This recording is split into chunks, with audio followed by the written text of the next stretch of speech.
Hi! In front of me is Motorola Moto G32 and today I would like to show you how you can remove saved Google password.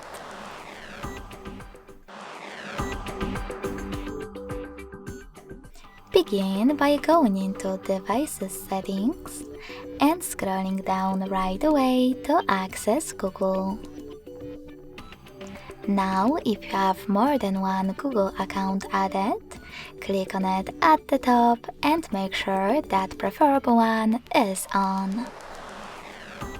Finally, tap on Autofill with Google, and Passwords. Now click on the one that you wish to delete, enter your current login method, and tap on Delete button. Lastly, confirm your choice in the pop-up. So when I do that, as you can see, my Facebook password was successfully deleted from Password Manager.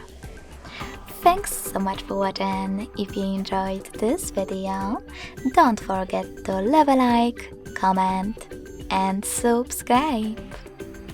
Bye!